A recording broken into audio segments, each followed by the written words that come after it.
Excellencies, ladies and gentlemen, welcome. My name is Khalil Sharif. I'm the Chief Executive Officer of Aga Khan Foundation Canada.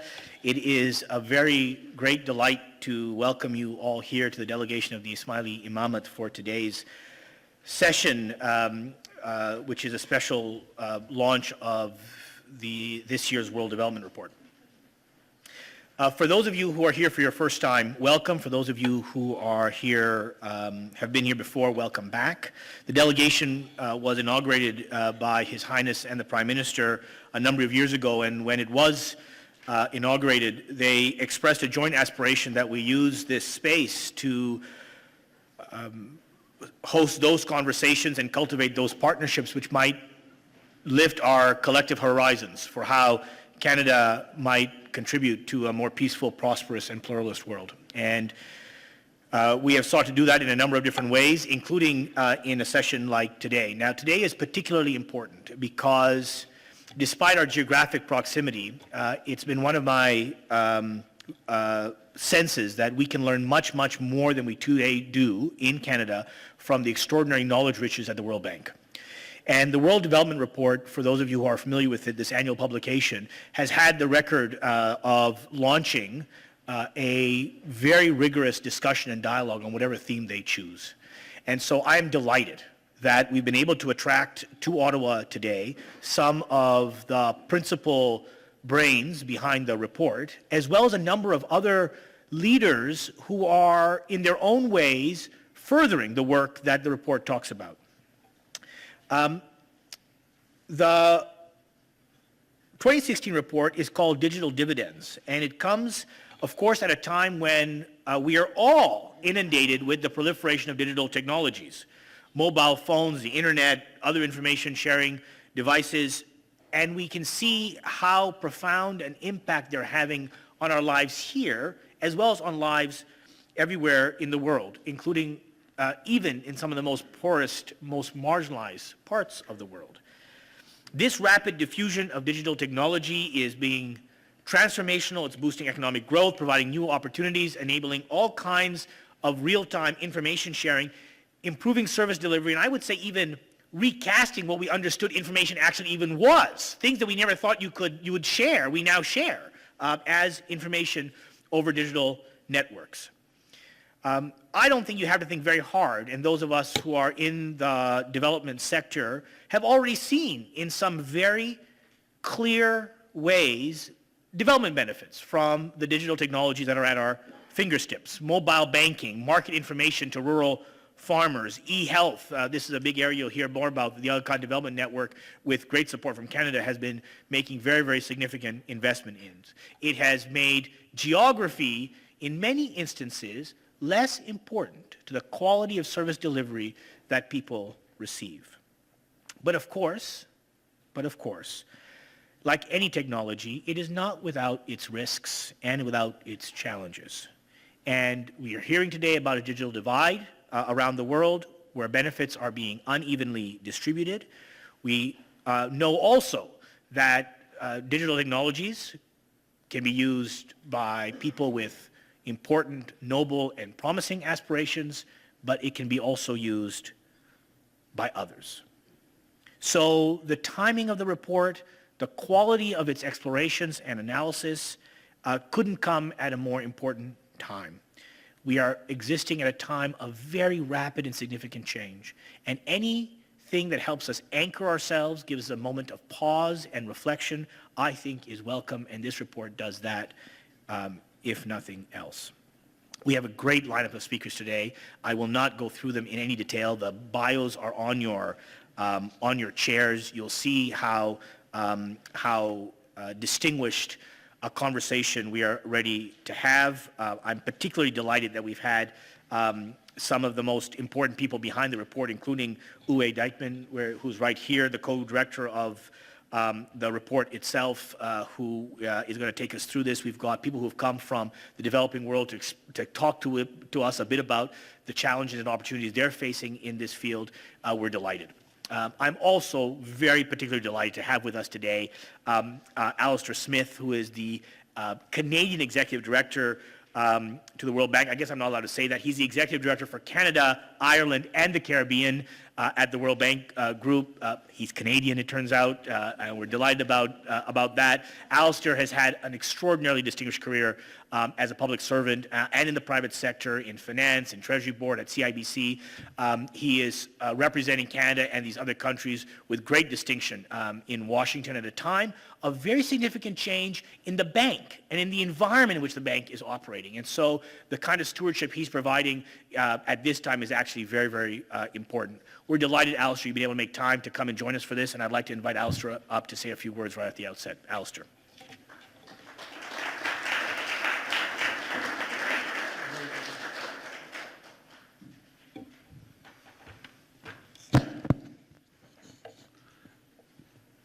Thank you very much, Khalil. It's a very generous introduction indeed.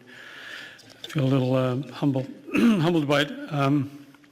So nice to see a number of faces in this audience that I recognize from my days in Ottawa, including Margaret Biggs and others. Let me just tell you a little bit about the report from our perspective. As Khalil mentioned, I represent Canada and Ireland and the Caribbean at the World Bank. We, on our staff in the office, we work on behalf of that constituency and, of course, to further the World Bank Group's twin goals, which are to end extreme poverty by 2030 and to boost shared prosperity, which is the prosperity as measured by the income of the bottom 40% in any country. I'm delighted to be here at the delegation of the Ismaili Imamat, and I would like to thank the Aga Khan Foundation and Khalil and IDRC for hosting the Canadian launch of the 2016 World Development Report, Digital Dividends. I had the great pleasure last year when we released the WDR on behavioral economics, University of Calgary. I had the great pleasure of attending that event as well, and I really do think these products of the bank are extremely important. They're path-breaking. They represent an enormous amount of work by some of the best academic and policy minds in the world, and so it's a real pleasure to be able to introduce it here. It's also very rewarding to see the interest and enthusiasm for this study here in this group. I'm pleased to see academics, civil society organizations, representatives from the Canadian government and from the World Bank here today. So as you all know, this is a flagship report for the bank, and it's really a testimony to the bank's tremendous capacity and ability to also to muster support from other thinkers on development.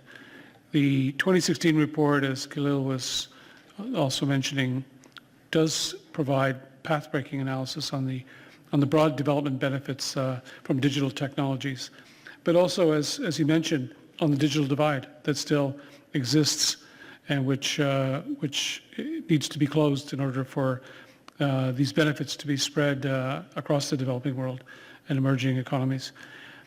Global Affairs has been certainly supporting the use of digital technologies and ICTs in its development programming for a long time, and IDRC and others have also played a role. So this is not foreign to Canadians. It is important to us, and it always has been important to us to think about information and communication technologies and development, and to ensure that people have the skills and know-how to take advantage of these technologies. Canada's also been one of the early leaders on open data. I think the bank has put a lot of effort into open data initiatives, as you will also hear today. And this is something that the Canadian government has also long supported, and in fact may well try to accelerate and expand even further in the years to come. So this too is really, really important in achieving development goals. We learn about this daily at the bank, where we see various initiatives going forward, where you can see the advantage from and accountability perspective of open government initiatives. It doesn't garner many headlines, but it's extremely important. Canada believes the internet should promote dynamism, human creativity, and development. It should remain in an environment where network technologies continue to create social and economic benefits for all. The bank, World Bank Group, and the Government of Canada will continue to work closely in this realm, I am sure, and will strive to continue to close that digital gap that we're concerned about here in order to help the most vulnerable and poor regions of the world. I look very much forward to hearing your comments on the report and how these findings can contribute to advancing our collective international development objectives. Thank you very much. Thank you.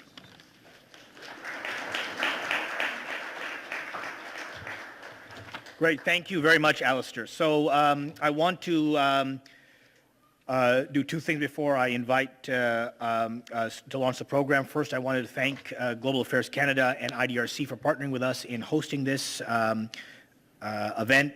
Very important, both partners, in helping us orchestrate these kinds of conversations. The second thing I want to do is say that we've got something else coming up with IDRC in about a month's time, on April 13th and 14th in this building, a major conference on what we're calling the Smart Global Development Conference, which is exploring the role of higher education in development. So anyone is interested in this, we've got the Governor General launching us on the evening of the 13th and then a full day on the 14th, so I hope you'll all be able to join us for that. And with that, I will launch the program. What we're going to do is ask Uwe to review the report, give us a summary, and then Professor Jeremy DeBeer from University of Ottawa is going to moderate the panel, and I'll ask him to introduce the panelists when he comes up. Ladies and gentlemen, Uwe Deichmann from the World Bank.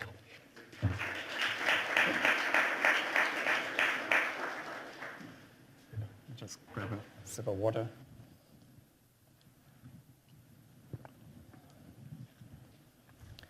Thank you. Having just come in from East Asia, Southeast Asia, the Ottawa climate is taking a little bit of a toll on my throat.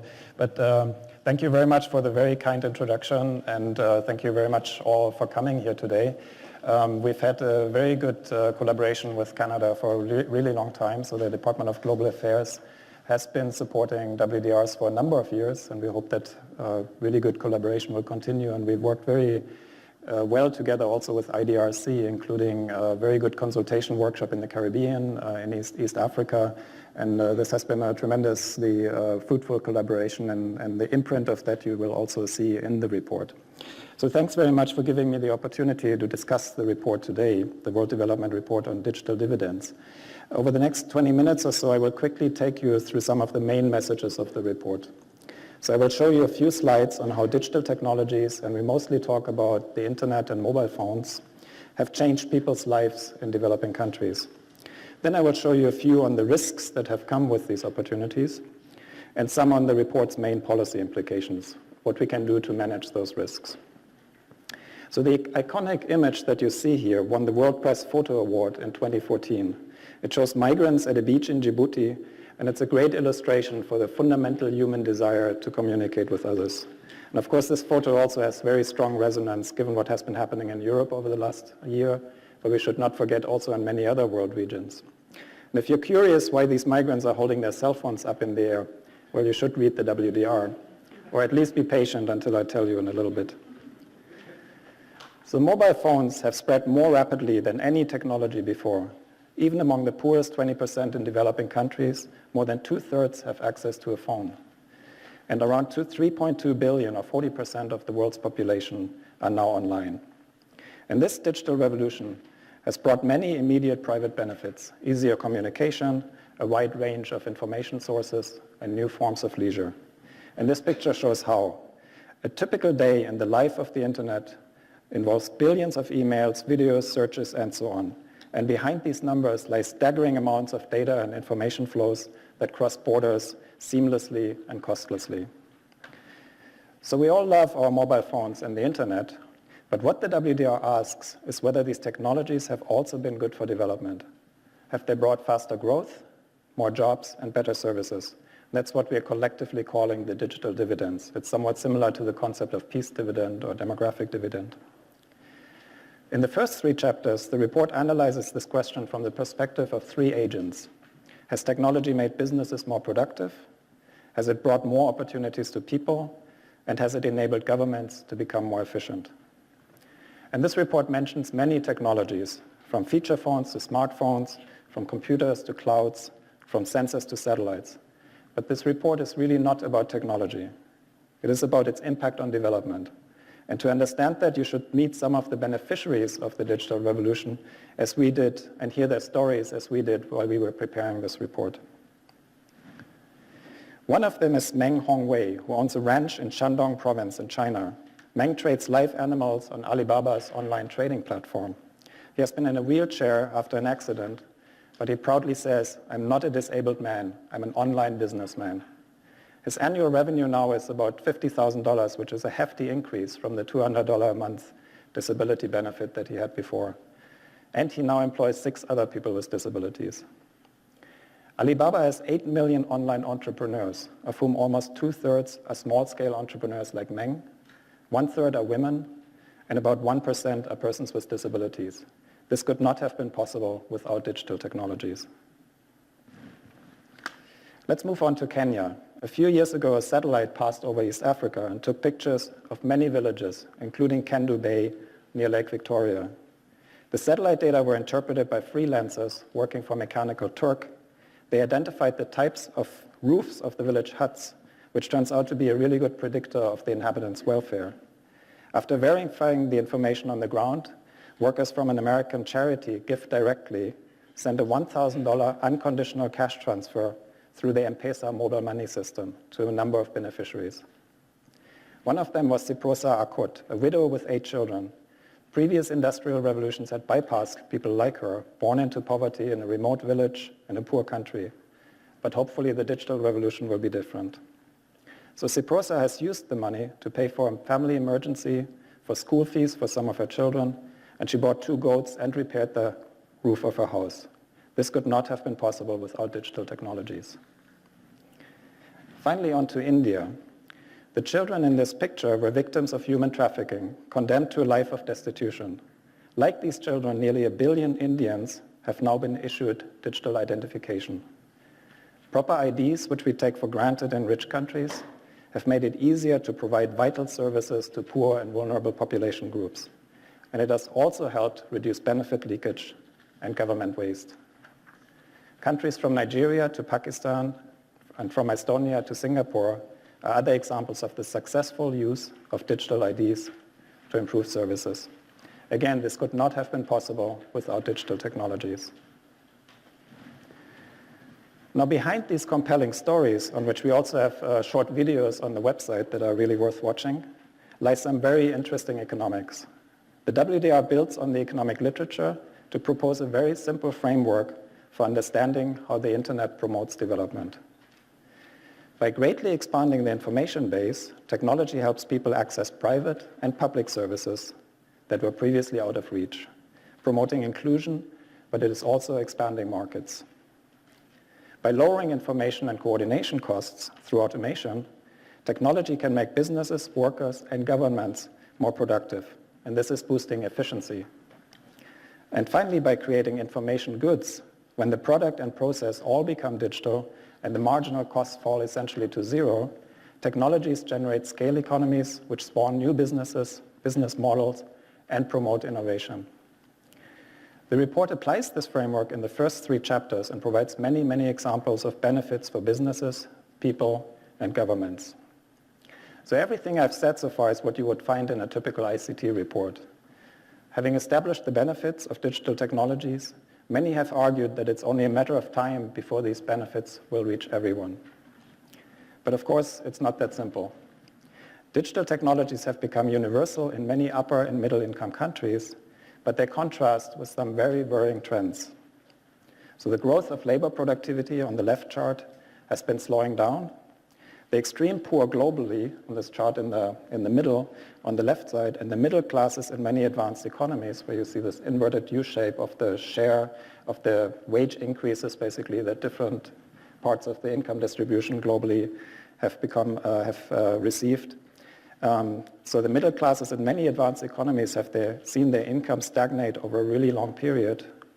And many governance indicators, such as the share of fair and free elections, don't seem to be improving. Now, the report does, of course, not argue that these trends are all because of digital technologies, but it wonders why they are happening in spite of them. In other words, why have digital technologies been spreading very rapidly, but digital dividends have lagged behind?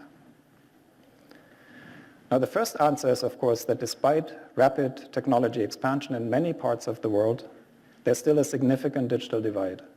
Out of 7.4 billion people, 6 billion are without broadband, 4 billion without any internet, 2 billion without a mobile phone, and 400 million still live outside any digital signal. And within each country, there's a digital access gap across gender, income, age, and geography. And this happens to be data that actually was funded by IDRC, I think, for Africa. I should say the data situation on many of these indicators is very poor. So work like this that funds basic data collection in developing countries is extremely important. So there's still a very large unfinished agenda to make internet access universal and affordable. But even if we solve the access problem, technology is not neutral in its impacts. Among those who have access, the benefits tend to flow disproportionately to the better off, more educated, and better connected. Or in more technical terms, technologies are often productivity biased, skills biased, and voice biased, as the analysis in our report shows. So what the report argues is that there are factors beyond technology that shape their development impact. And that's what we call the analog complements to digital development. And without them, the benefits will often fall short. Here are some of the risks we identified. Technology generates scale economies, which promotes innovation, but it can also lead to harmful concentration and monopolies. When technology automates certain processes, it contributes to efficiency, but there's a risk that it could also lead to greater inequality. And when technology helps overcome information problems, we get inclusion, but there's also a risk of greater control by governments on corporations and elite capture. So what are these complements that we're talking about? Let's begin with the impact on business. The ICT sector itself is an important part of the economy, but it is relatively small. It's about 5% of GDP in most countries, 1 to 2% of the labor force, a little bit higher in East Asia, where you still have a big hardware manufacturing sector. Most of the growth in output and jobs will have to come from firms in other sectors that use ICT. But this is not happening everywhere, and certainly not at the speed that we had hoped for or expected. In the report, we identify 3 concerns that are summarized in this very simple graphic. So on the left, the adoption of digital technologies by non-ICT businesses has been quite slow in developing countries. And one reason is often the lack of a competitive pressure in a business environment that protects already dominant firms and vested interests. In the center, where offline and online businesses compete, there's uncertainty about how to regulate internet-based companies. Is Uber a taxi company or a software firm? That's a problem that policymakers everywhere are struggling with, from Paris to Beijing to Delhi. And on the right, the economics of the internet favor natural monopolies, and we see the emergence of dominant firms in many parts of the digital economy. So far, we should remember this has been very good for consumers. I could not live without Google anymore. But economic history has taught us that firms are sooner or later tempted to exploit a dominant market position.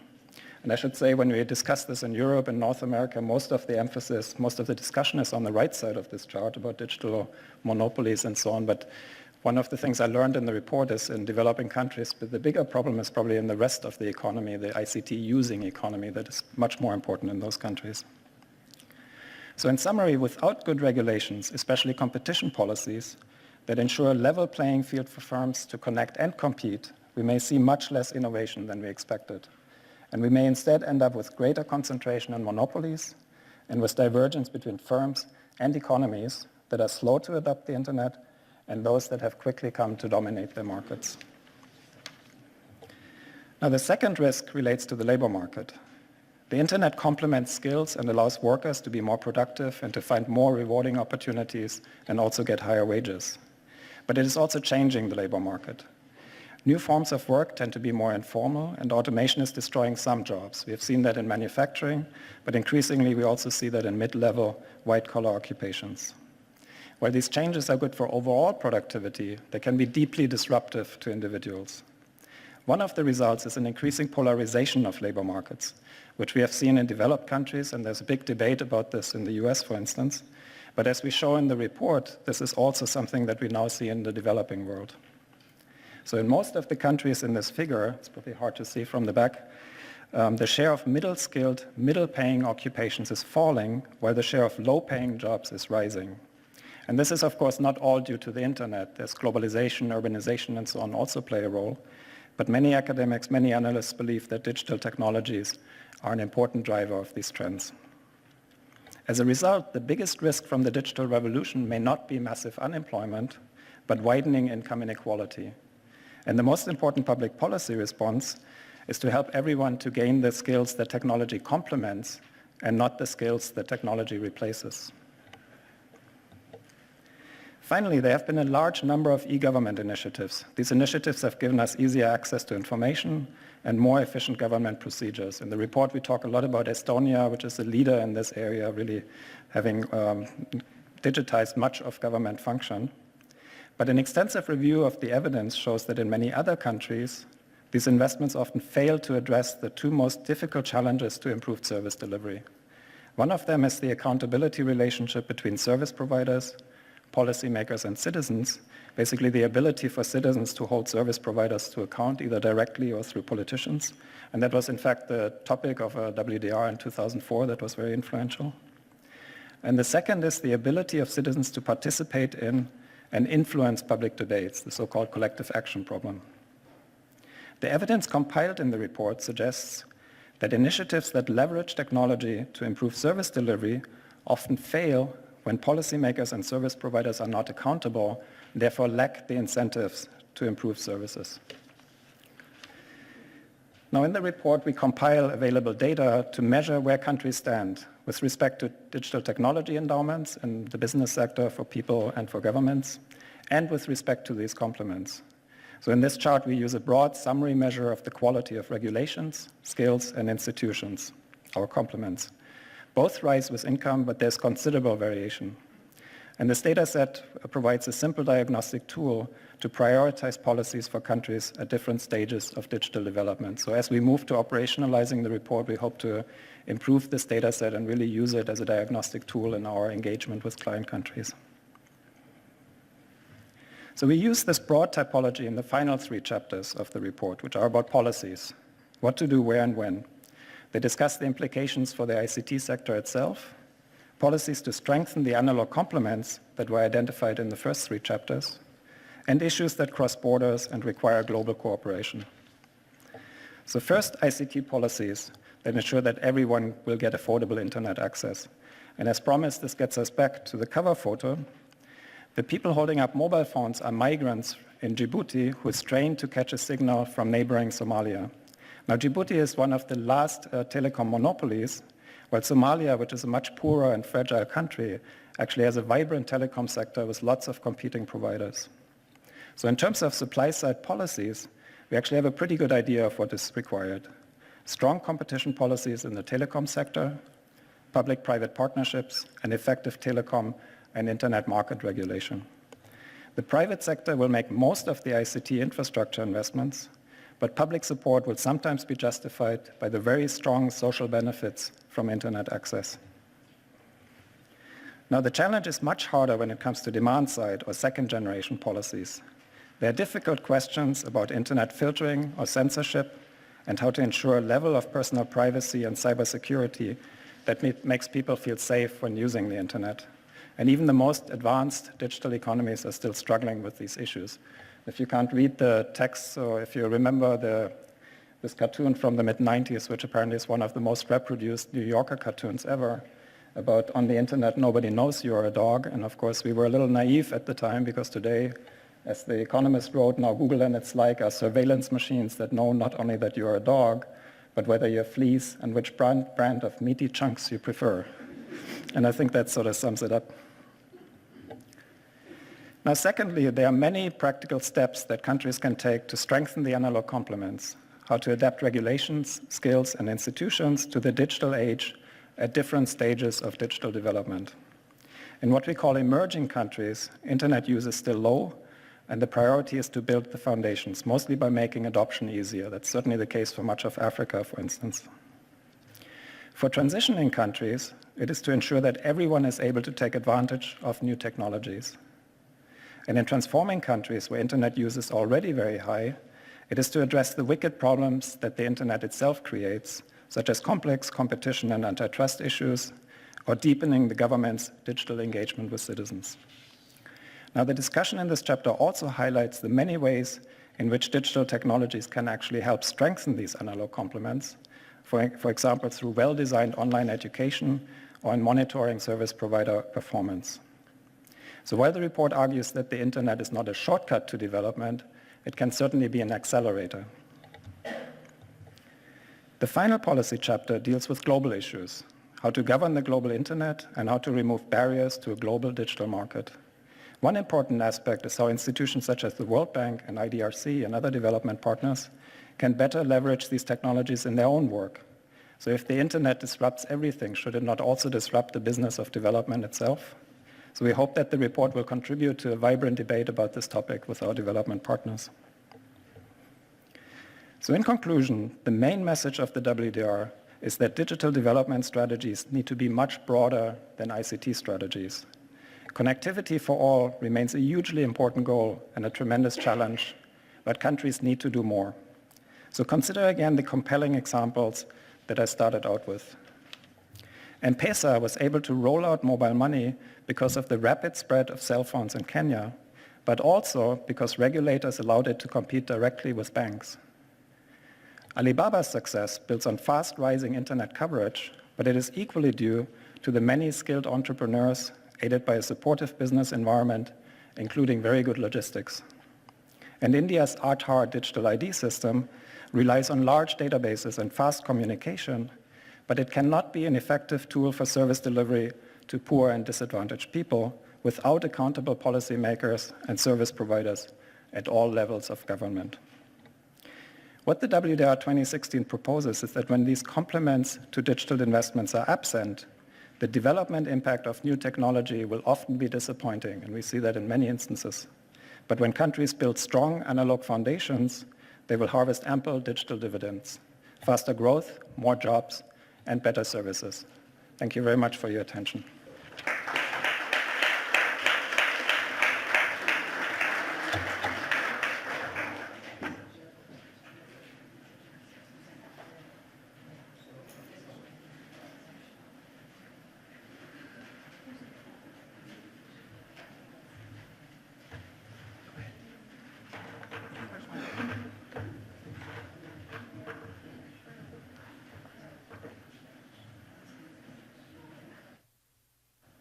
Thank you very much for that stimulating presentation.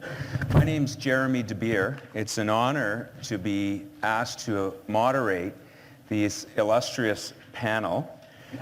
With me today, we have Roxana Barantes and Salim Sayani and Helani Galpaya.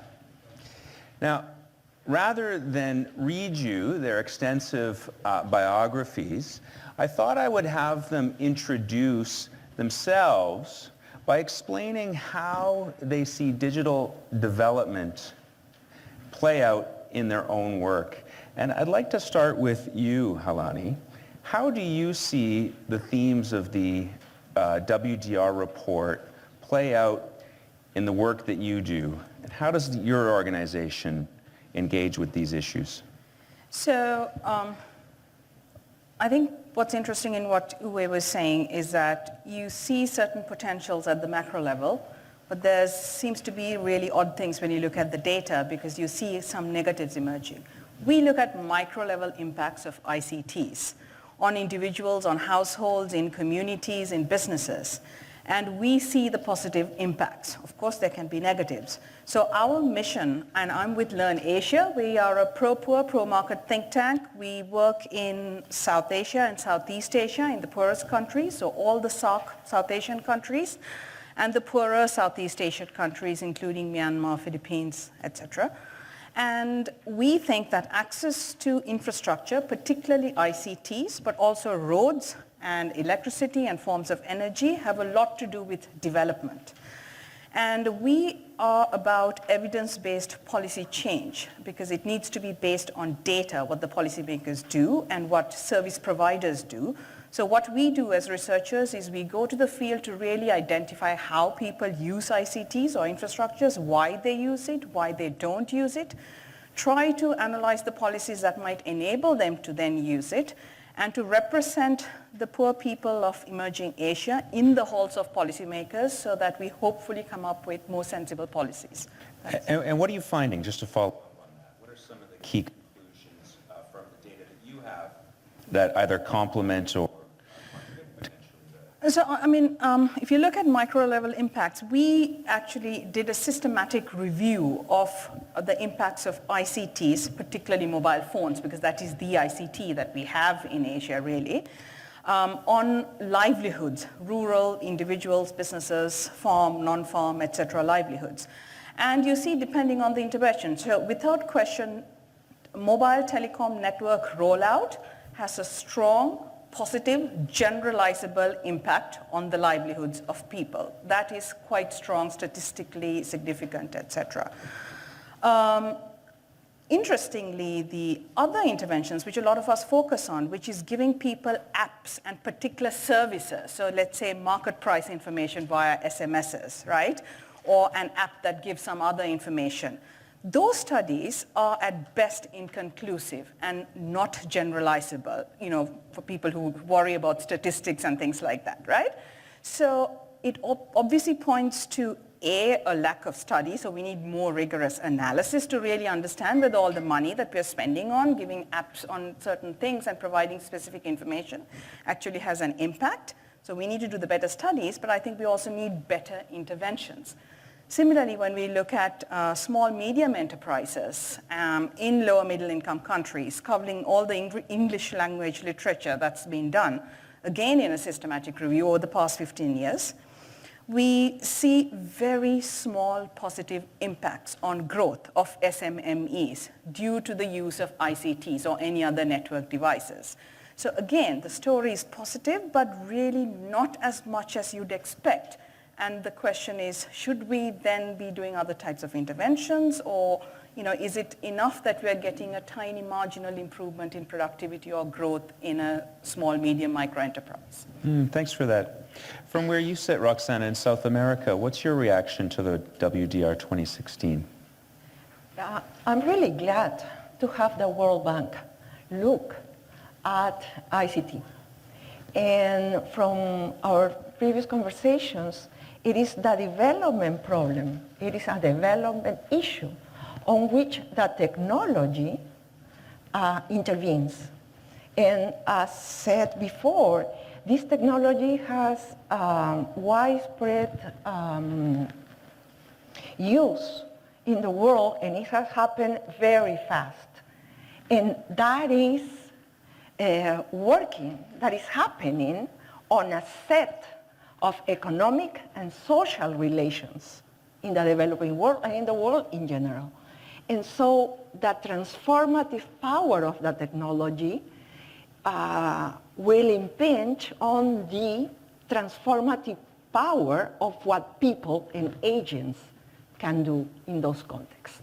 So when I saw the report, I said, well, finally we're talking, okay? Because we need developing agencies, developing economists, people working on public policy, and those policy implementers, not only those making decisions, but people working on the field implementing development policy to learn that ICT can be a tool, but unless all the complements, as said in the model, are not there, they will not have a transformative power. So just a quick follow-up on that. In terms of the pillars of the analog complements to digital innovation, what do you see as the most important? Is it skills? Is it institutions? Is it regulation? In your work, what do you see as the key priority? I think it is very difficult to see a priority because I understand these complements like an intermingled entity. Mm-hmm. It is difficult to see institutions, but institutions are run by people. People need skills. And competition policy, free entry, understanding regulation as a tool instead of as a way to control people is key in order to widen the possibilities of people to live fully and to live according to their capabilities, which is what we understand as development. It is not only GDP growth. We need people to be happy. We need people to have their lives in their choices, in their hands. Well put. Salim, you're an experienced IT executive now working in e-health, which I think is a very interesting sectoral example of the application of some of these tools. Can you tell us a little bit about your reaction to the report? Sure, absolutely. So I work with Archon Development Network, e-health resource center that is based in Karachi, and we provide services to countries in Asia and Africa. When it comes to the report, and when I read the report, it talks about many areas, as we just saw. One important area where my work is actually focused is access, providing access using technology. So one of the mandates that we have is to provide healthcare access to people who otherwise would not have access to healthcare services using technology. So this is what we do in Pakistan, in Afghanistan, in Tajikistan, and Kyrgyz Republic, in Central and South Asia. And I have a small video, short video, about 3 minutes, that I would like to play so that at least you know how technology is actually helping provide better access, and it correlates to what we heard earlier. I think that's a great idea. Can we get that set up?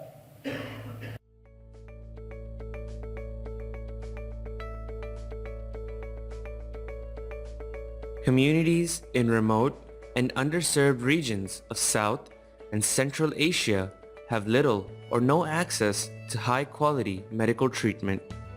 Patients often have to travel for hours, even days, to see a specialist. Traveling across these regions is very challenging. Rugged terrains are difficult to cover by road and foot. Heavy snow blocks roads for days. Religious and political conflicts make the travel unsafe. Food and accommodation along the way add to already high travel costs. For critically ill patients, these challenges mean delays in receiving life-saving medical treatment. Through the Aga Khan Development Network e-health program, we are helping communities overcome these barriers of time and money by bringing high-quality, affordable, timely, and often life-saving medical treatment closer to them. We work with government and partner agencies in Afghanistan, Kyrgyz Republic, Pakistan, and Tajikistan in South and Central Asia, and Kenya and Tanzania in East Africa, and bring simple yet innovative health technologies and solutions to our network of healthcare facilities. For example, we connect patients at Faizabad Provincial Hospital to physicians at the French Medical Institute for Children in Kabul through video conferencing technology for consultations in a range of specialties. Physicians examine patients remotely using safe and appropriate e-health equipment with the help of healthcare staff at the spoke site. Without this e-health connection, a patient has to spend over $800 and 2 to 3 days to travel from Faizabad to Kabul to avail quality care.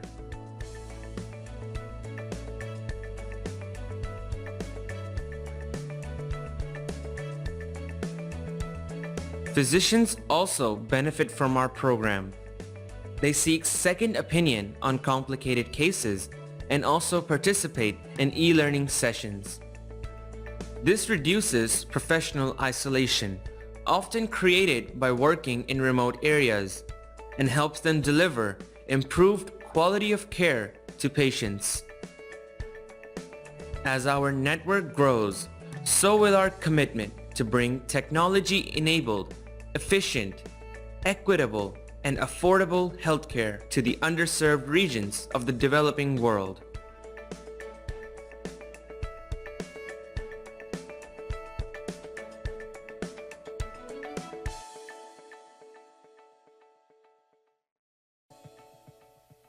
Thanks very much for sharing that with us, Salim. Can you speak a little bit more about some of those innovations and put them in the context of the WDR 2016 and what you see as the key benefits or remaining challenges to address in dealing with those issues?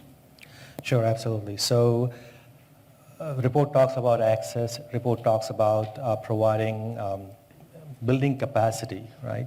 So, and then building skills so that people find new ways of actually being employable. So what we do at the center is to actually provide those type of services through using technology. So you just saw that in video that the areas that we work in, these are hard to reach areas in Pakistan, Afghanistan, Tajikistan, and Kyrgyz Republic. Usually people don't have money and they don't have resources to actually go and then go to the next level of healthcare services to actually avail the services. Now, in last 2 years, to give an example, and from 2013 to 2015, in these 4 countries, we have had investment of $600,000 in e-health. And as a result of that investment, what we were able to do, we were able to save about $3.9 million to beneficiaries in terms of cost. So this is, if we did not have this teleconsultation link, then this is the money, this is the amount of money they had to invest to get those type of services. So that is just one example. Now think about time, right? It is important, it is valuable commodity.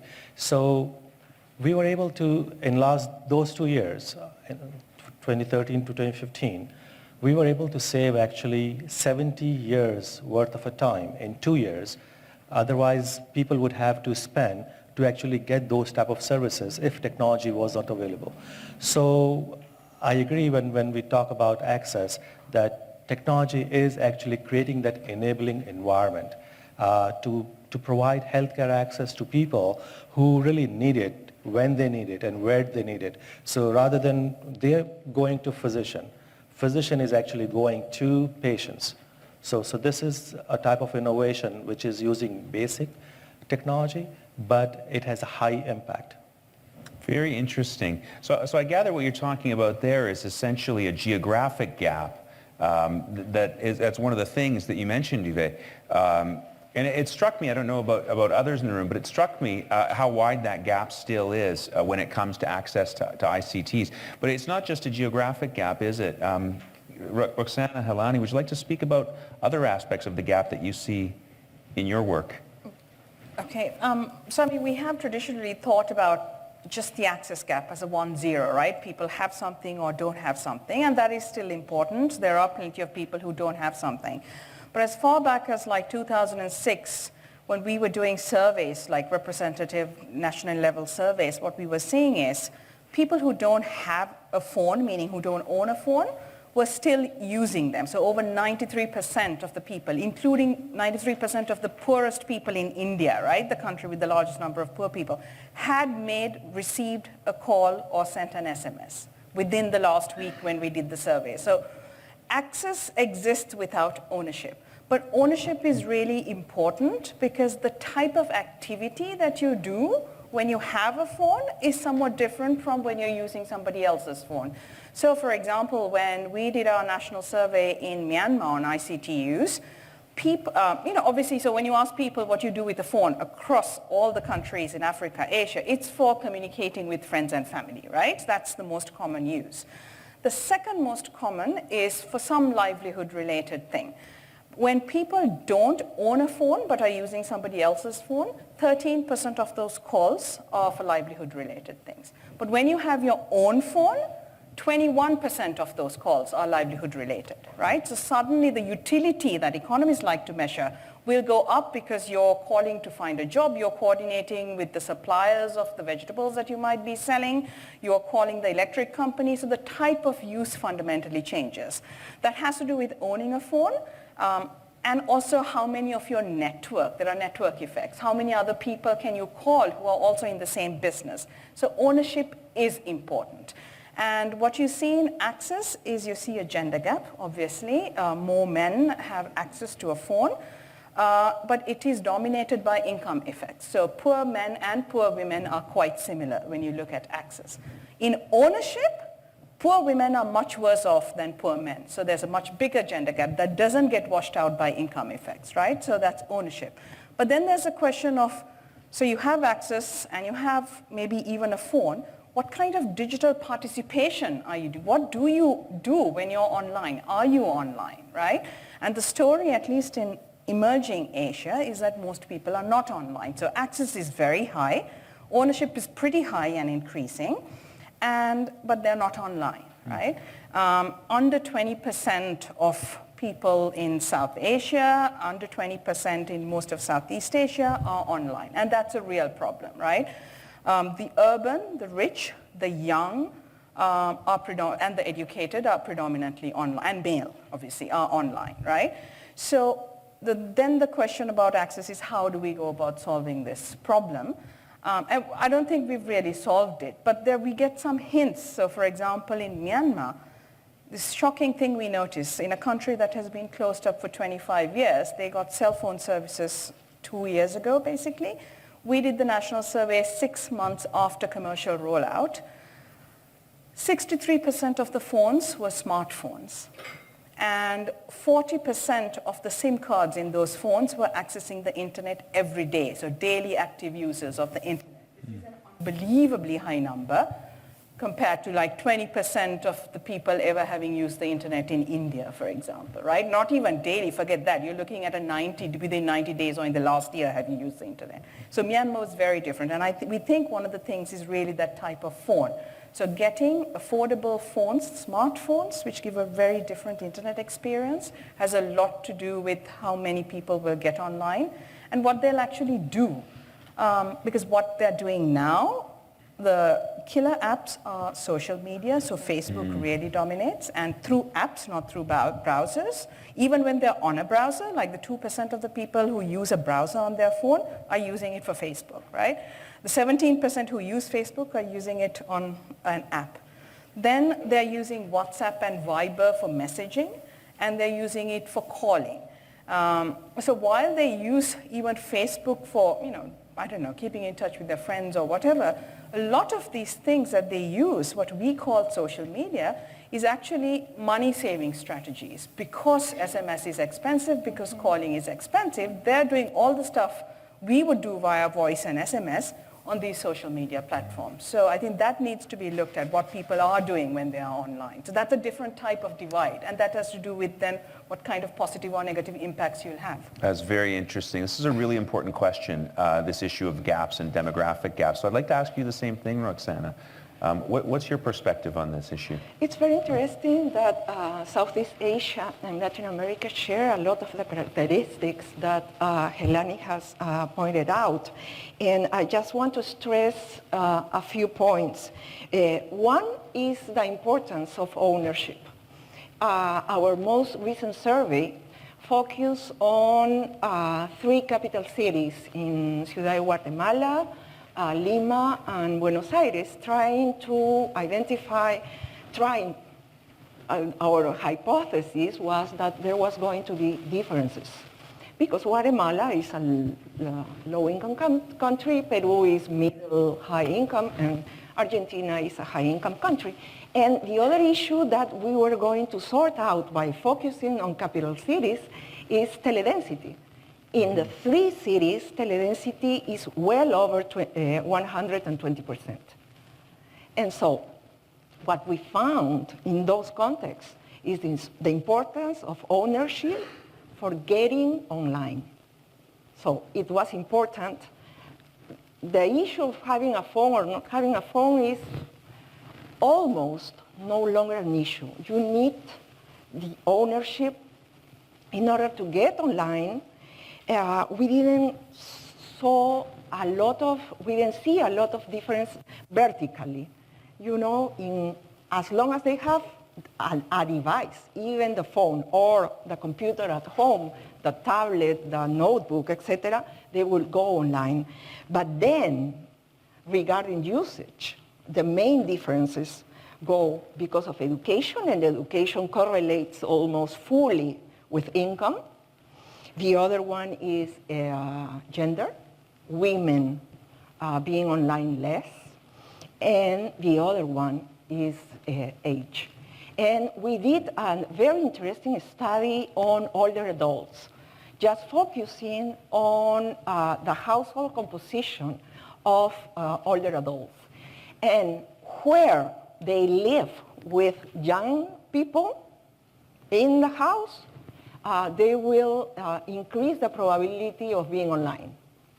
And once they get online, the young person being the soft expert, the person showing with all the candor and the love in the world to the grandfather or the grandmother how to do it.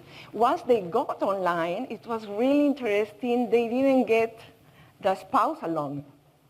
You know, it was really, really fun to see, because I work with a young research assistant, and he, you know, he's 22. He was saying, well, they didn't share it with a spouse. And well, I have almost 30 years of marriage, and I say, maybe they want their own space. This issue you mentioned a moment ago, Salim, about skills, I think is a really important issue, and it's a theme in the report that we heard about. One of the concerns is whether technology will replace or enhance jobs. Can you speak a little bit to that topic? Sure. So it has been my experience that technology has not replaced any jobs yet. And I don't see that happen 100%. So rather I see that technology has actually enhanced and has created a sense of competition.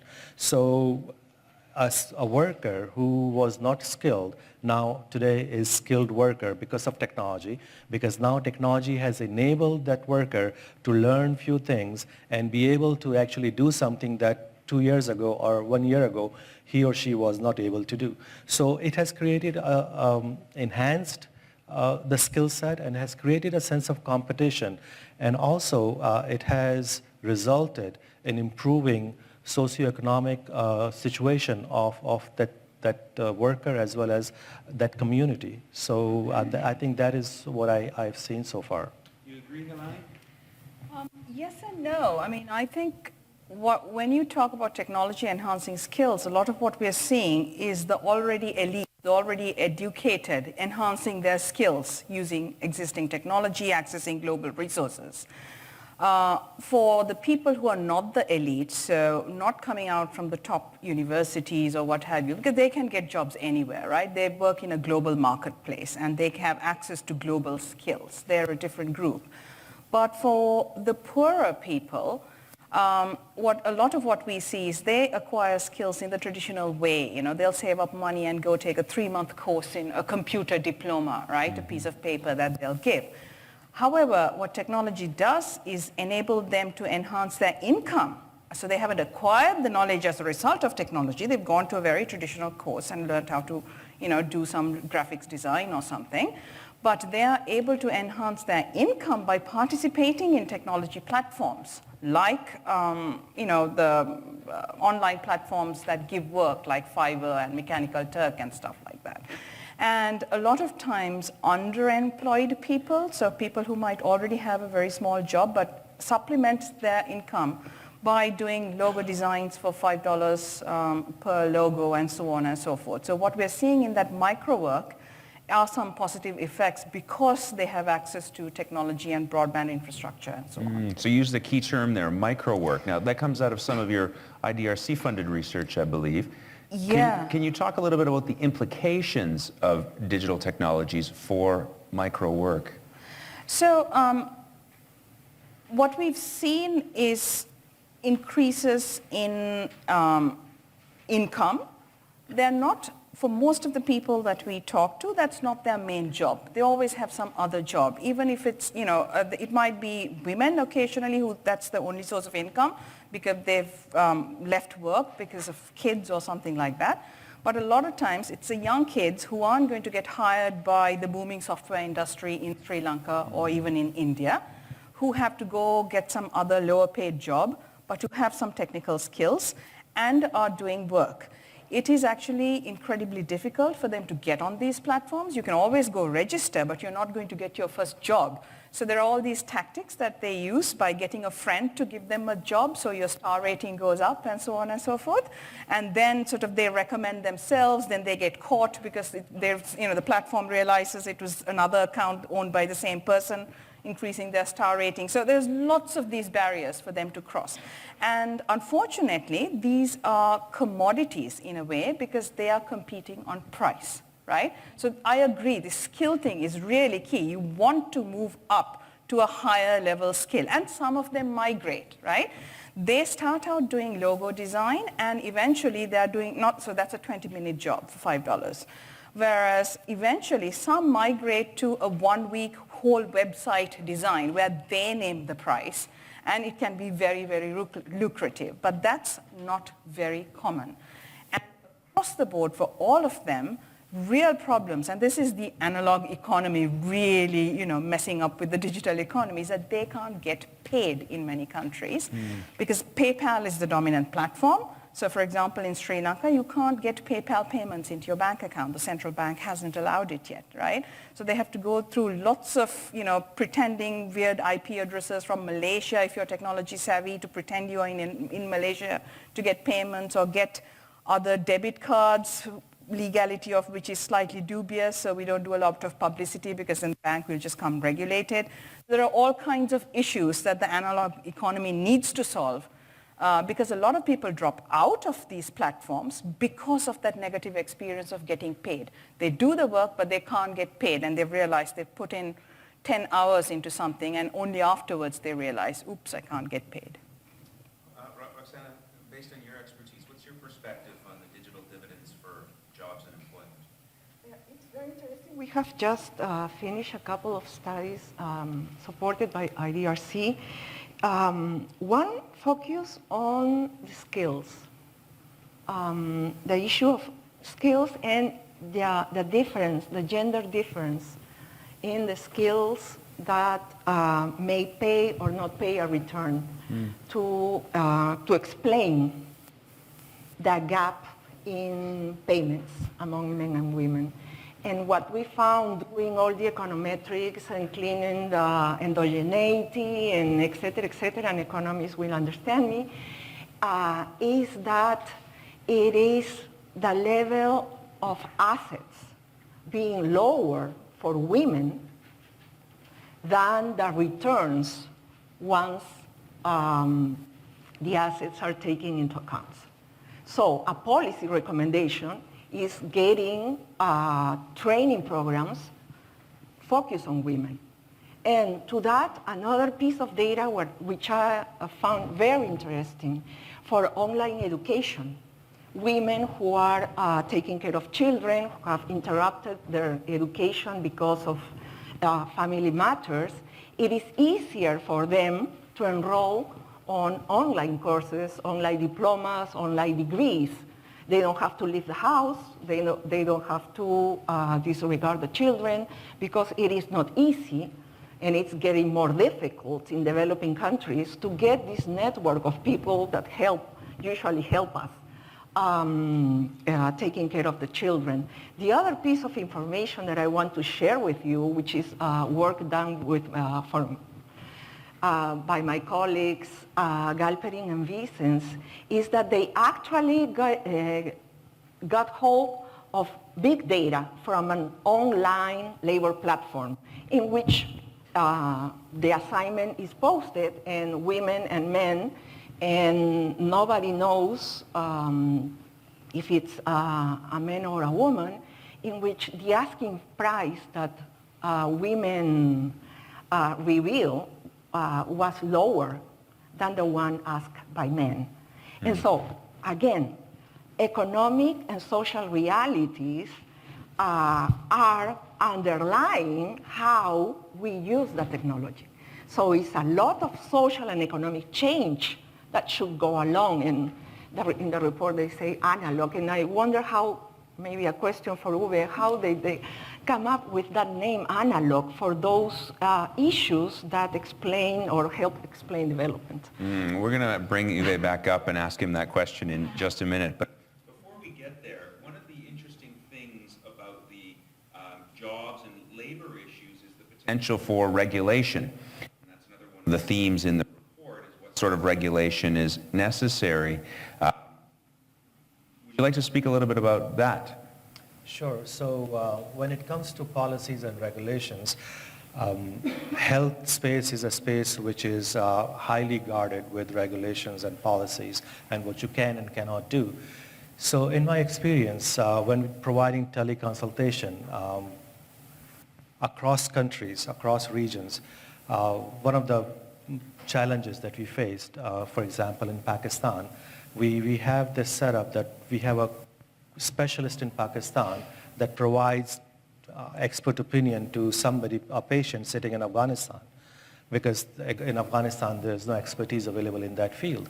So the challenge is that how you can provide that type of teleconsultation or service, because you sitting in Pakistan as a physician, you don't have actually license to practice in Afghanistan. So huge challenge and a huge liability for an institution providing service or a physician providing that type of consultation.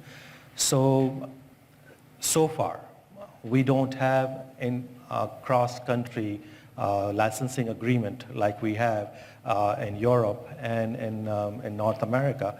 So the challenge was that how we address that, because we still need to provide that type of service. So there was a creative way that we implemented to actually circumvent, or it was a workaround, I would say, that we would have a healthcare provider on the Afghanistan side, in Kabul, who would take a second opinion from a physician in Pakistan, so that it is not a teleconsultation, and it is a second opinion. And for second opinion, you don't need to have a license. So, but there is a great need for enabling regulations so that technology can actually help rather than hinder. It's very interesting. It reminds me of the debate going on right now over, of course, Uber and Airbnb, and that aspect of regulation is a really interesting one. Another I'm particularly interested in is the regulation of neutrality in telecommunications networks. Do you see this issue coming up from either of your perspectives, Roxana or Helani? So, I mean, in Sri Lanka, 32 kilometers from that big country called India, we've had a year of nothing but net neutrality. That was perhaps the most engaged participation in policymaking that India has seen probably in the last decade, right?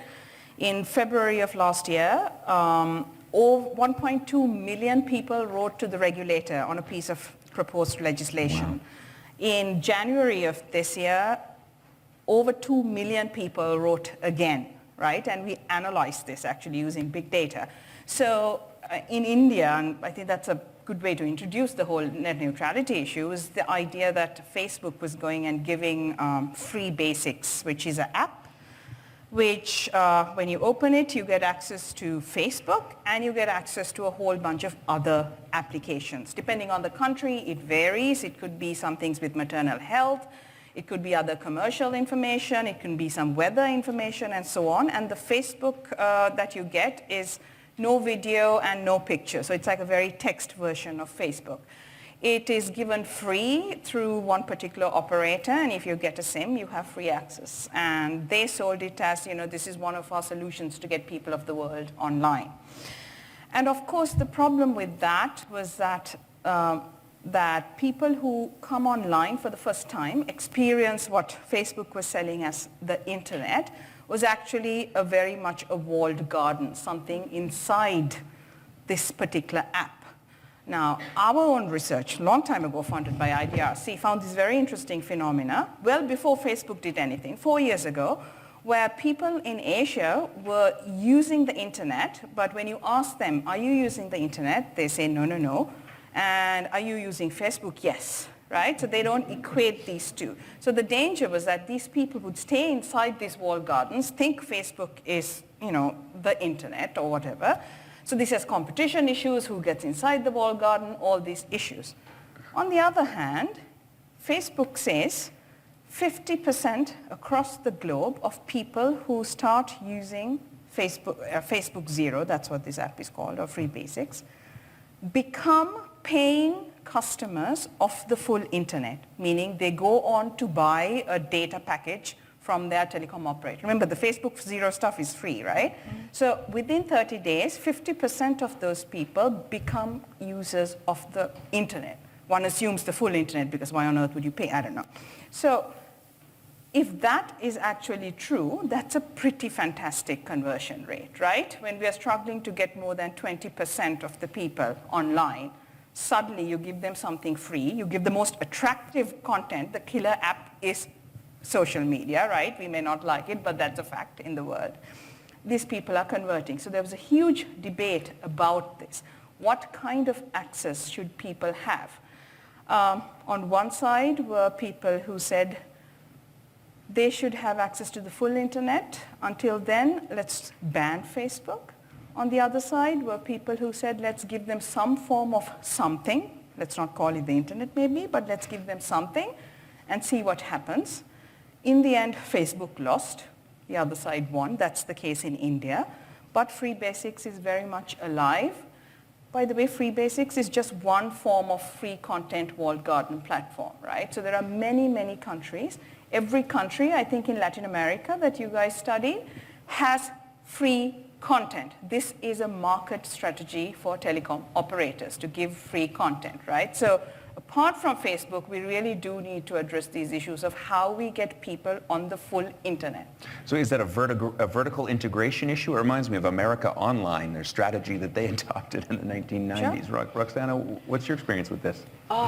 It's amazing, the similarities. You know, I have just reviewed a recently published paper by DIRSI, the Regional Dialogue on the Information Society, the network which I belong to, and doing all this work, saying that out of 25 Latin American and Caribbean countries, 21 have these zero rating plans, which include basically Facebook and WhatsApp. And so, of course, for the consumer, I have so many friends saying, well, do you use WhatsApp? And I say, okay. And it's the zero rating thing. They are, you know, skewing and bypassing the full range of services. And then I remember my years as a regulator, many centuries ago, remembering banning an offering from the telecom monopoly incumbent that tried to increase service. This is the last century, actually, in which they want to give people extensions. You know, people in apartments, people in high-density households in which each room is a family. So they wanted to connect the household and give each room an extension. And we as regulators said, no way, because the service should be the same for everybody. And people from high-income sectors, they don't have to negotiate with their neighbor whether they can use the phone or not. And I wonder whether we did a correct thing or not, because they didn't have anything before. And the service was not affordable at the time.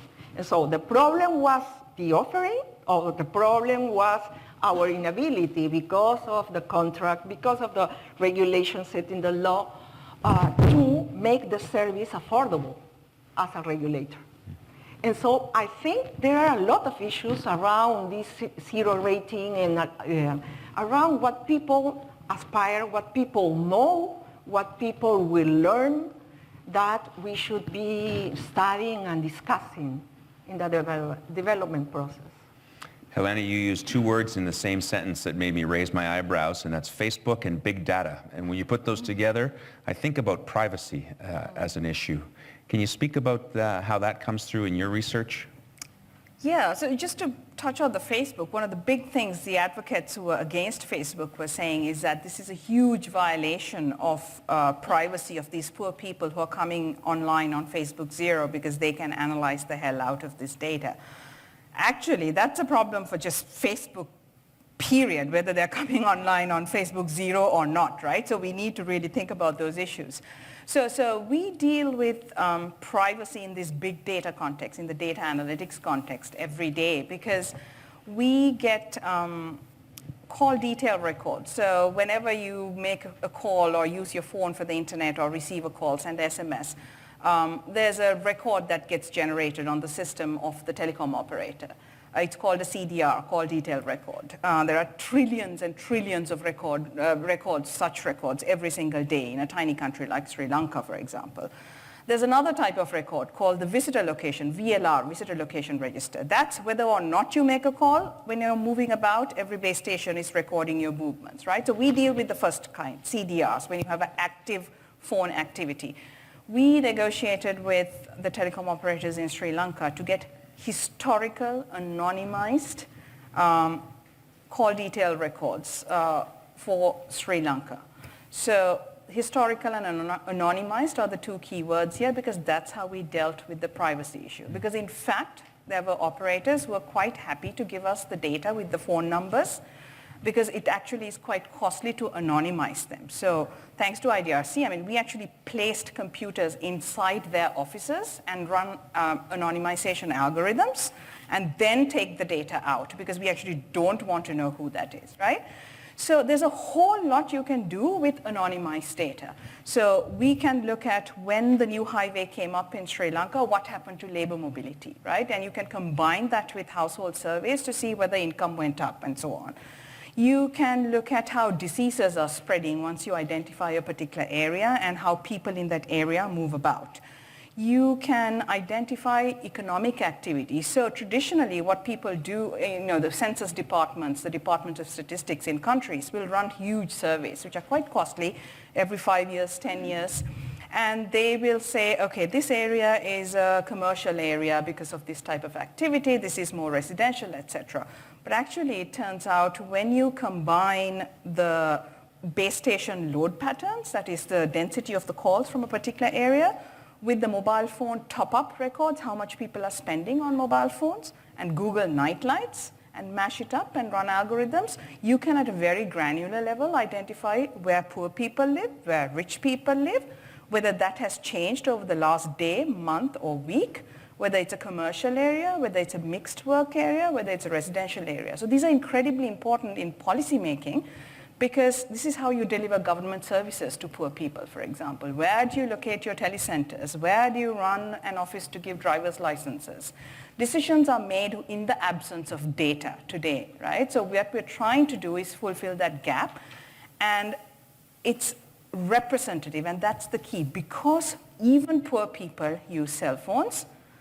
That's the most representative data that we can find for our part of the world to talk and deliver, to analyze and to deliver services. Because if we looked at credit cards, 20% of the population may be banks, very low. So we look at the most representative data at the moment that we can gain access to. And that's quite rich.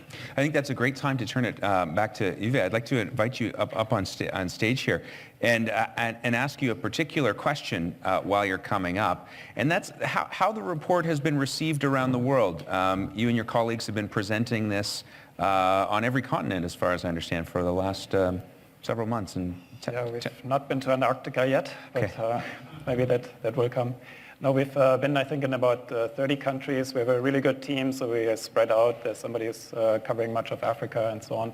And the reaction is a little bit different everywhere, and it's slightly predictable, sometimes surprising. So in Africa, for instance, also during the consultation process, I was struck by the incredible optimism about the internet that's, I would say, still there, to speak. That there's really this idea that this will fundamentally change their lives and lives in Africa and so on, and a great deal of really optimistic attitude towards these new technologies. While if you go to Europe, of course, there's much more of a discussion of the downsides, so the privacy issues are much more important, and cybersecurity issues and so on. So you do see subtle differences. But what is really interesting is once you take, so in the report we tried to come up with a simple framework that could actually be applied. So if you come to a country, you can sort of diagnose what the problems are. And one example is, I was just in Malaysia presenting this, and Malaysia is an upper middle income country that is trying to become high income country, and they score very well, since we talked about skills, on many of the education indicators, the input indicators. So they're really good at getting kids to school, they're getting kids stay in school, the teachers show up and so on. They're ranked very high in our statistics. But then when you look at the outcome indicators, such as the PISA scores, for instance, that have also been done in Malaysia, the functional literacy is actually pretty low. And that shows you sort of the disconnect, which is a big debate in Malaysia now, that the kids are in school, but what they learn and how they learn these things is not necessarily appropriate to the 21st century labor market that they certainly want to get into. And that's a huge issue in upper middle income countries. I think it should also be a huge issue in low middle income and even low income countries. We really have to think about, how do we change education systems to change, basically adapt to the changing demands of a labor market. And a nice statistic that sticks in my head is that, of children who are in school today, there's only about a 50% chance that they will be in a job later that exists today. So we really have to think about, training kids not for jobs, but for careers, for really changing careers and being very adaptable. So just as a short, I think the report, it's very interesting just to see the subtle differences in what sticks in different countries in terms of the messages of the report. Thank you for that. We have an incredible audience here today, and I think we've got a couple of microphones available. I'd love to open it up for some audience questions for one of the lead authors of the report or for any of our other panelists.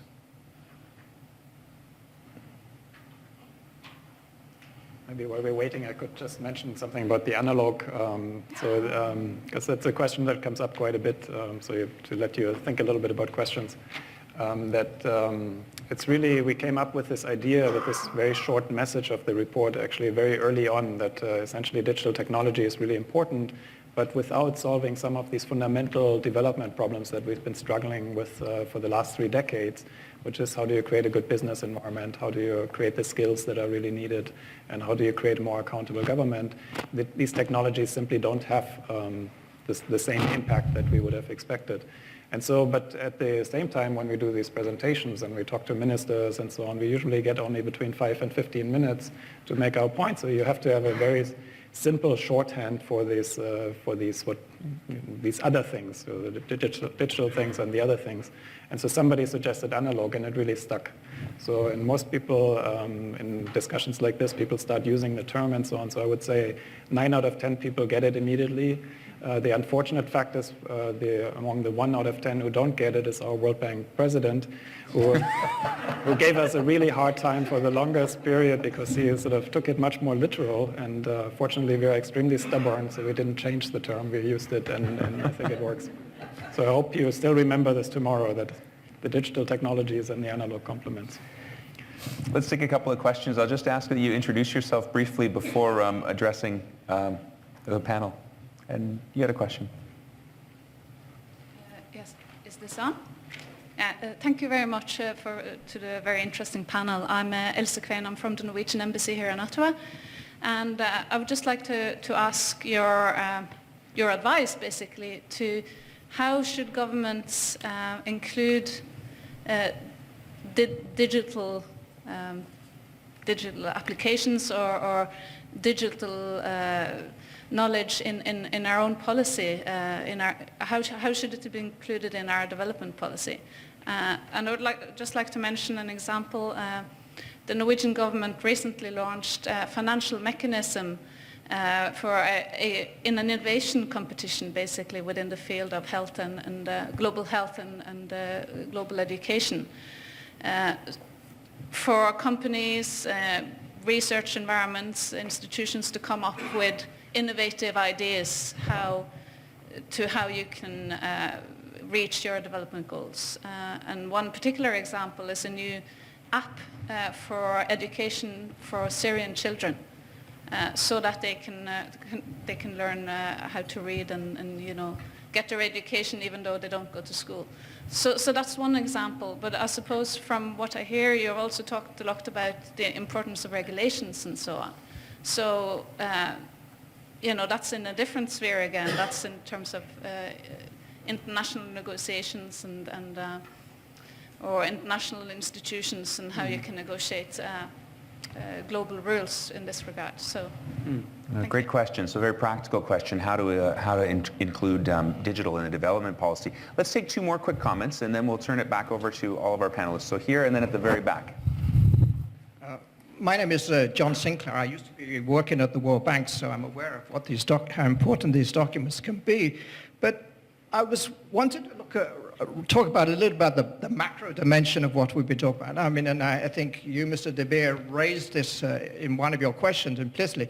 But I'm really a little worried that we can't assume automatically there's a digital dividend. It's and I would like the panel to sort of give me their reactions and about really how big is the risk that what IT will do is actually increase overall inequality. Mm-hmm. Because I spend a lot of my time now talking about, Agenda 2030 and so on. I mean, where the big focus is on how we lift not merely a few people in the world of the poor, but the bottom parts of that, those who have been historically left behind. And what is the role, in a sense, of IT and the changes that we're talking about in terms of that dimension? I'm thinking partly because of I took the model we all watch on our televisions daily at the moment, which is the trauma inside the United States about this issue. And I'm talking about the sort of the Trump mania that is spreading through through that part of the world, but is also there in many other countries. There seems to be a suggestion that modernization of the economy, in fact, has done a lot to damage the employment possibilities of what was used to be called the comfortable middle classes. And we know there's this Silicon Valley bubble and a lot of very, very rich people there, but simultaneously we have growing unemployment and falling or stagnant income levels for the middle classes.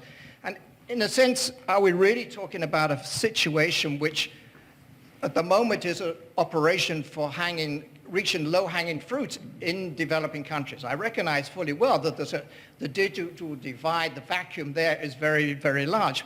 But is this soon going to peak out in a sense, and we will get more likely in Sri Lanka? Sri Lanka is another country I know quite well. A situation where there'll be a big bubble of rich people who have access to the cell phones that are sitting in my bag down here or their iPads, but the rest of the population will find themselves actually with lower possibilities in their employment prospects. Thank you very much for that question. An important issue, not just about how digital dividends are allocated or distributed, but whether they outweigh the downsides. One more question before we turn it back. Thank you. I'll be very brief. Tim Shore, I've just come back to Canada after 3 years of running a new PhD on global governance and human security at UMass in Boston, the only state university in that huge educational city.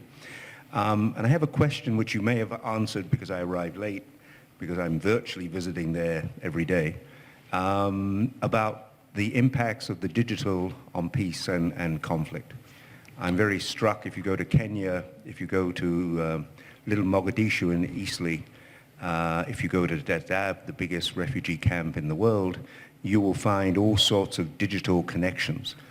So I'm wondering if in fact we need a third category: strong states, strong economies, weak economies, and strong internet and weak internet, because it seems to me that the capacity of Somalis and Congolese and others to live better than they would otherwise live because of the digital, because of remittances, because of connections, may change peacekeeping.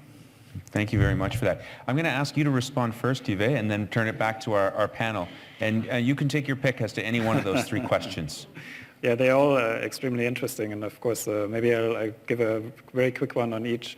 On what governments can do, that's what the whole report is about, basically. It's really, I think we're arguing sort of a refocusing on some of the basics of development, business climate, human capital and governance issues, to not forget these and not think that digital technologies will sort of, magically help us address these long-standing problems.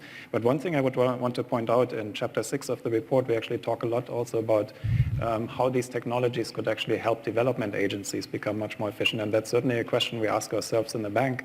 Quick example is that the bank is actually pretty good at evaluating what it does, probably better than many other multilateral agencies, but it still takes about 7 years from the start of a project until it's evaluated, and that's just ridiculous in this day and age. So how can we use these technologies for quick monitoring, learning, expertise, exchanges, and so on? And that's really something we would love to get more into in the operationalization phase.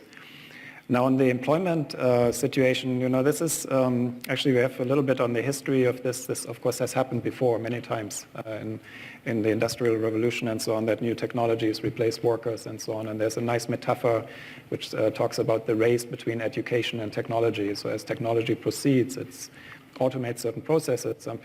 Some workers become obsolete. So then the training has to catch up. So the big question now, and we have some quotes from Keynes and from Isaac Asimov, the science fiction writer, who predicted that by today we would only have 15-hour work weeks, and the biggest problem facing humanity would be boredom, because nobody has any creative work to do anymore. And of course, we've always managed to find new things to do. The question now is whether with digital technologies this is happening much faster. And people like Brynjolfsson at MIT and so on believe that with artificial intelligence and so on, we don't know what's going to hit us yet. And these are problems mostly for advanced digital economies, so to speak, in developing countries. There will be a bit of a lag before this is really happening. So there's a bit of a transition period. But I think these are things we really seriously have to wonder about. And on the last one, peace and conflict, very good question. I mean, of course, we all know that these social media, they can very quickly become anti-social media. And when you look at what's happening in the US right now in the election campaigns and so on, no matter how wrong something is that somebody says, you can always go to the internet and find it confirmed by some obscure website and so on. So there's a real need for digital literacy, really. I mean, the problem now is not to access information anymore, but to figure out what information is reliable and what is not. And I think that's another challenge for our education systems, to prepare people to really use that information cautiously. At the same time, you look at the migration flows in Europe right now. All these migrants have cell phones. They know exactly what's going on, where they're going. The networks are much tighter. This probably increases the efficiency of migration, whether the Europeans like it or not. But there are, of course, tremendous impacts of these technologies on these issues. Helani? I mean, ICTs and education, I'm always fascinated by this, because we've seen, a lot of money going into giving ICT tools to classrooms and to schools. Again, in IDRC funded systematic review, we looked at the impact of ICTs in the classroom, what that has done. And again, 15, 20 years of literature, everything in English covered, et cetera, low middle income countries, there's no positive impact on learning outcomes. And that's a pretty sad situation. However, if you unpack that, and that's part of why this learning and evaluation, quick evaluations are important. So if you unpack from that overall learning that there's no impact on the outcome indicators of learning, what you actually see is there are some successes. They have a lot to do with the attitude of the teacher and the belief of the teacher in the usefulness, which then relates to how much he or she will incorporate the tablet or the computer into the learning. So again, it's about that analog complement. So ICT is only part of it. The whole curriculum matters. And we need a way to sort of implement these interventions, evaluate them very quickly before we spend a lot of money on particular things. And I think that's a real challenge for development funders. And that's a really important challenge because a lot of the problems we face in the field, like when we're trying to raise money for something, is this idea that, you know what, everybody put up telecenters, but look at the digital divide. You know, what has that gotten us? These naysayers have already started about ICTs in development. And I think that's a sad situation to be in because there is a lot of positive things that can come about, but a lot of people have gone about it the wrong way. Just a little thing on ICTs and peace, the question that came from the back. I mean, in Sri Lanka, you know, which just came out of a 30-year war very recently, when we looked at internet usage, money transfers, who was using, who was calling on ICTs, so obviously the capital in Colombo registers very high numbers. During the war, the second highest was in Jaffna, the war-torn north of the country. It shows up in all the statistics. They were the most connected, making the most number of international calls, getting the most remittances. So while it can obviously, without question, be a huge negative, it also served as a lifeline for those people to keep in touch with family members who were expelled or left the country. So I mean, ICTs, I really view this as anything else. It can be a good or a bad. What it does, it bridges time and space. What you could do, what you had to be in one place to do before, now you can do it remotely. What took a long time, now you can do it almost instantly. And that applies for good things and bad things. Salim, what's your reaction to the questions we've heard from our audience? Yeah, so I'll take the third question. I'll try to answer that and the first one. So example that I have from my work, especially in Afghanistan, war-affected country, and how technology is actually enabling people who live there to get to the basic services and also to the quality of education that they should get.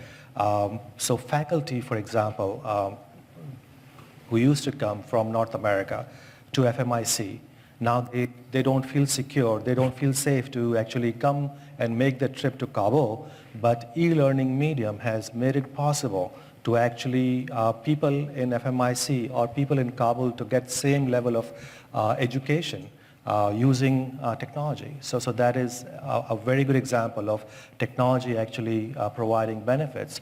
And in those areas where security is an issue and it's a problem. So that is one. Also, question that we had, the first question about what government can do or what it should do and how it should use technology. So I'll give an example. In Pakistan, Ministry of Health, they had a problem. Problem was that they could not track and monitor the vaccinators. So there's a program, well-developed program that is EPI program for vaccination for kids. And reports on paper, that village, particular village that I'm talking about, had 85% coverage.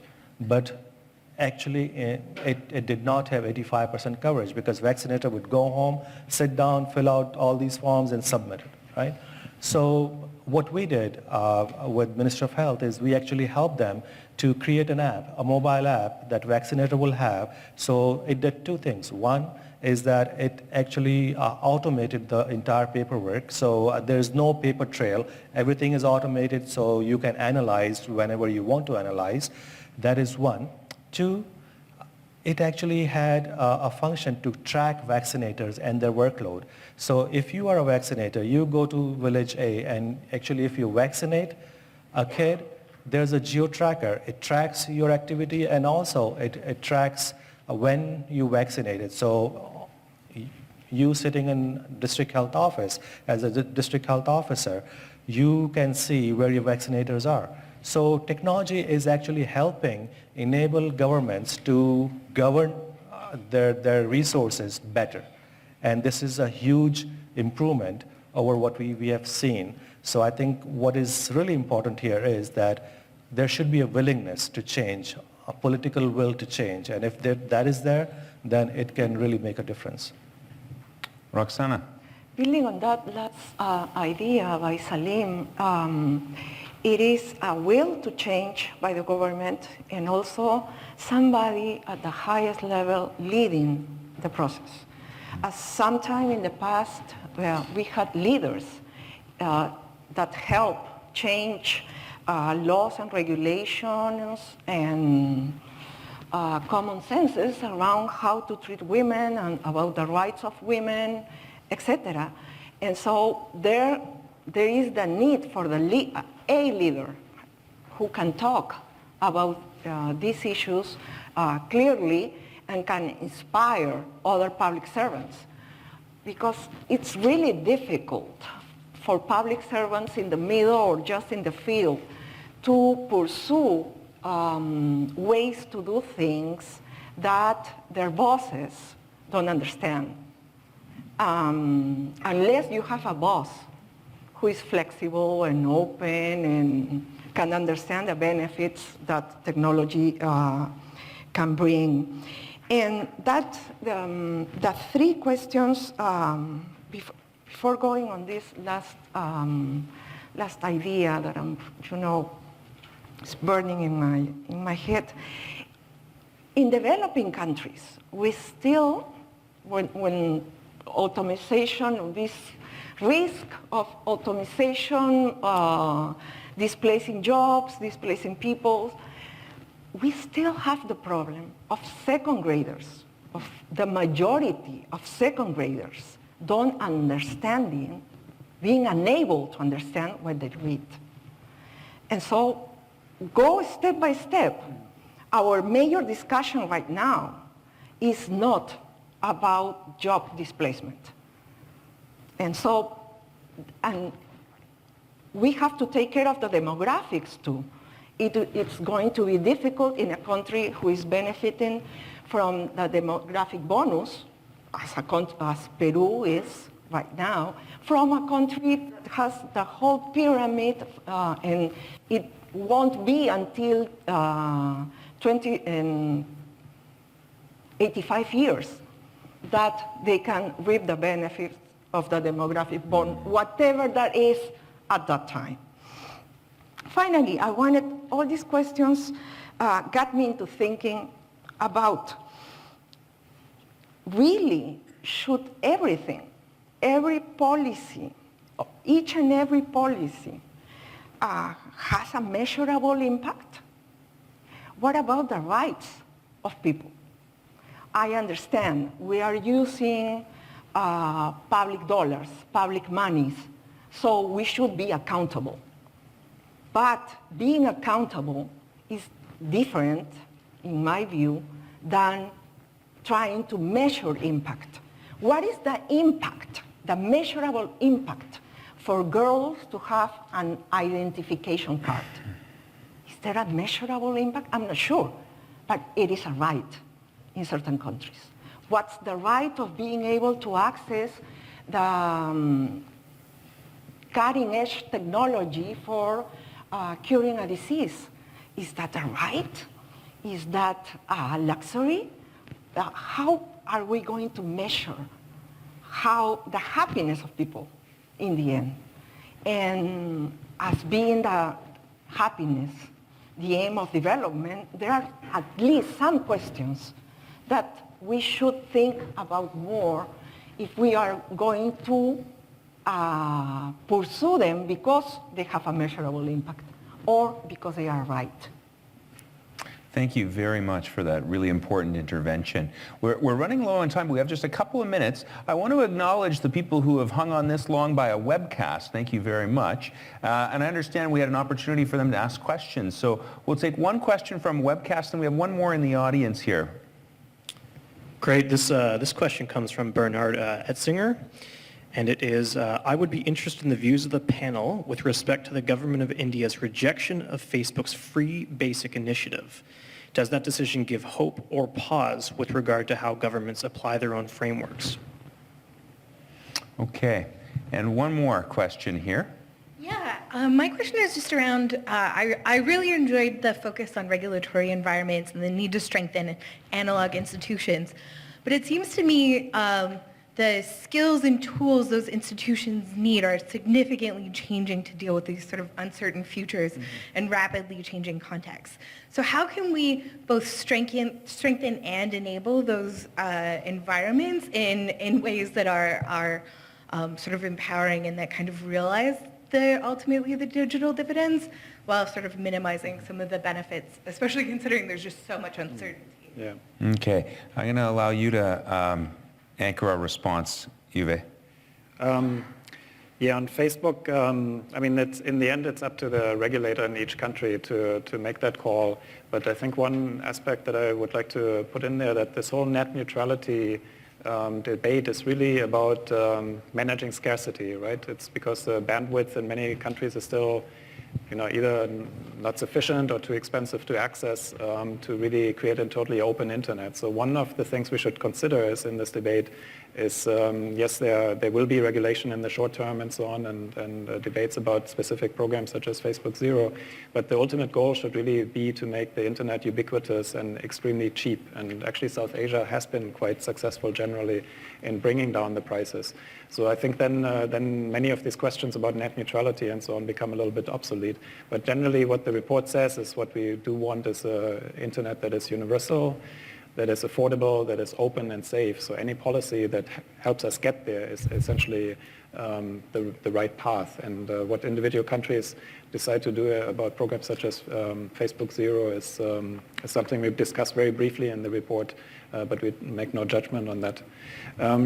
On regulations, yes, absolutely. I mean, this is an extremely complex issue, and we actually struggled a little bit to come up with simple sort of recommendations for low-income countries, for middle-income countries, and so on. And the best one in many ways is to let some of the legal systems in Europe and North America and so on sort a lot of these things out first and then see where the chips fall, because these are extremely complex issues. I was just reading a very big report by an advisory council to the German antitrust authority about these basically antitrust issues in the digital world, and they were saying, well, the concentration is not yet really such a big problem with Facebook and Google because the consumers are not directly hurt. But what they're really concerned about is exactly what you talked about earlier, is this incredible accumulation of data that these companies have, and that gives them such a built-in advantage in the long term that will be very difficult for new entrants to replicate. And so, but how do you address this now in a legal way without jeopardizing competition overall and innovation and so on, is extremely difficult. So I think that's stuff we still will take a long time to sort out. Now, I'm mindful that this discussion could go on for much longer, and understand that we have some refreshments afterwards. We can have some informal discussion. But before we run out of time, I think it's really important to provide an opportunity for one of our core hosts of this event to offer some remarks and insights onto this issue and some future direction. So I'd like to invite you up, Nasser Faruqi, the Director of Technology and Innovation at IDRC.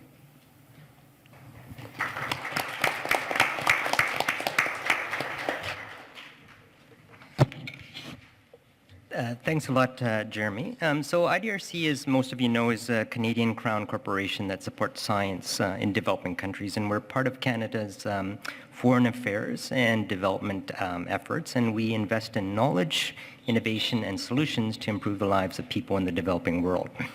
Now, we've been supporting research and innovation in digital technologies for over 2 decades. In fact, my team tells me that the first email that was sent from Hanoi to Ho Chi Minh City was enabled by an IDRC-supported project. And we're continuing to support research on leveraging digital innovations to improve education, entrepreneurship and democracy in developing countries. It's been a real pleasure for IDRC to support the World Development Report and to co-host this launch. And it's a particular pleasure and a delight to have 3 IDRC partners here today, and they've been a bit too humble to talk about themselves, but I'm going to say just a little bit about them. So Jeremy De Beer is the principal investigator of a very large African research network across multiple countries, multiple case studies, which is investigating the potential for more open approaches to intellectual property in a digitizing world, which has had many successes, including having an impact on the music industry in Egypt and informing WIPO's policy on innovation for development. Halani Galapaya's organization has supported these household surveys that you heard about that constitute generalizable data sets on how people access and use ICTs and served as a resource for the World Development Report. And Roxana Barantes is part of a LAC regional network that also analyzes and interprets household data, and whose latest work, I understand, is informing the ICT master plan for Paraguay. And I'm just looking at Laurent and saying, Laurent, why aren't we working also with Salim? And how can we fix that? I have to say that the conclusions of the World Development Report 2016 and today's discussion that analog components are the key to realizing the digital dividends of technology really resonate with me. And I'm going to just illustrate it with sort of some personal examples, personal professional examples. So last week I was in Colombia helping to launch a project to scale technologies to improve learning. And as Halani mentioned, recent evidence shows, in fact, that ICTs in school do not necessarily improve learning, but that the key are, in fact, the analog components. So, the schools that I visited, it was the systematic training of teachers. It was the development of peer coaches, kids that run around and help their classmates with the problems that they're facing with their laptops. It was the training of parents after school. And regulatory changes and investments by ministries of education, including flipping classrooms and providing sustained mentoring to schools to change their to teachers to change their attitudes, that really seem to make a difference. 2 weeks ago, I was in Senegal at the Next Einstein Forum talking about our Open Data for Development program, which we're doing with the Government of Canada, with the World Bank and with DFID. And which is doing things like building the capacity of regulators to enhance transparency for procurement of infrastructure in Tanzania, which is doing things like helping journalists to collect and interpret open budget data in Cameroon, Kenya, and Liberia. And these kinds of analog complements without them, we're unlikely to see the benefits in accountability and transparency that the technology and open data might offer. In July, I had the pleasure to accompany Halani and her Learn Asia and Myanmar ICT Development Organization team. And as Halani mentioned, in 2013, Myanmar was the least connected country in the world with 13% mobile penetration. 6 months after market liberalization, 60% of the households had access to at least one mobile phone. And of the people who are planning to buy a phone, it's young women who are planning to buy a phone, which could have a significant impact on development. This is a remarkable opportunity, but without relevant development of applications in local languages to access services, without digital skills training, without building the capacity of the regulator to develop that level playing field for a well-functioning market, and for the regulator to do things like monitor hate speech, which is becoming a problem in Myanmar, we're not going to see the benefits of this kind of digital leapfrogging. So I don't want to take much time. I just want to say in conclusion, as I was telling Uwe before, I think this is an absolutely brilliant report. And I really congratulate you and your team for it. And I completely agree that we collectively need to work on strengthening regulatory environments, building strong institutions, and building skills for local application. So thank you very much, Uwe. I want to close by thanking Khalil and his team here at the Aga Khan Foundation for organizing the event, Uwe and the other principal authors of the World Development Report, to Global Affairs Canada for its support to the World Development Report, to the moderator, all of the panelists for your very insightful comments, and to the audience for your excellent questions and discussion.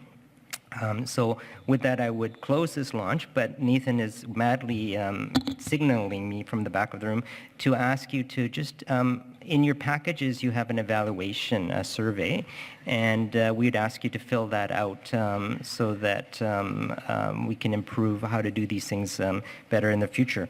But with that, we close, and I think I'm asked to invite you, after you've finished filling out your survey, and only after that, and we're digitally monitoring whether you're doing it or not, to come out and enjoy refreshments and mingle and discuss with the panelists and each other. Thank you very much.